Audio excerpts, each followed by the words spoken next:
बरसे सावन के पानी अच्छा बता तभी जाता नी मोड़ा आई के घर सैया जाई बुलैया छोड़ के दाऊदे उधार सैया जाई बुलैया छोड़ी। नमस्कार दोस्तों, आज हम बात करेंगे पावर स्टार पवन सिंह के नए बोलबम गाने को लेकर क्या है कुछ नई अपडेट। तो हम इस वीडियो में पूरी जानकारी देंगे, हमारे वीडियो के लास्ट तक बने रहिए। बात करें पावर स्टार पवन सिंह के नए बोलबम गाने की। पवन सिंह भैया बहुत गाने की शूटिंग कंप्लीट कर चुके हैं बोलबम की, जिसमें से एक गाना रिलीज हो चुका है जिस गाने का नाम है ए भोले बाबा। तो आप लोग इस गाने को खूब ज्यादा प्यार आशीर्वाद दिए हैं। बात करें इस गाने की डिटेल्स की, तो इस गाने को पावर स्टार पवन सिंह ने गाया और एक्टर्स के रूप में प्रियंका महाराज जी हैं। इस गाने को मां अंबा फिल्म्स भक्ति पर रिलीज किया गया है।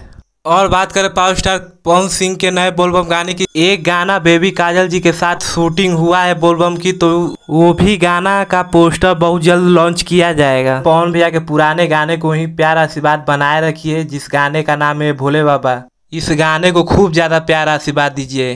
पवन सिंह बहुत बोलबम गाने की शूटिंग कंप्लीट कर चुके हैं और आप लोग को बैक टू बैक गाना सुनने को मिलेगा। तो बहुत जल्द आप लोग के बीच एक बोलबम का पोस्टर रिलीज किया जाएगा। जैसे ही हमको कुछ अपडेट मिलेगा तो हम आप लोग को दूसरे वीडियो में बताएंगे। अगर हमारे चैनल को सब्सक्राइब नहीं किए तो प्लीज़ कर लीजिए। मिलते हैं अगले वीडियो पर। धन्यवाद।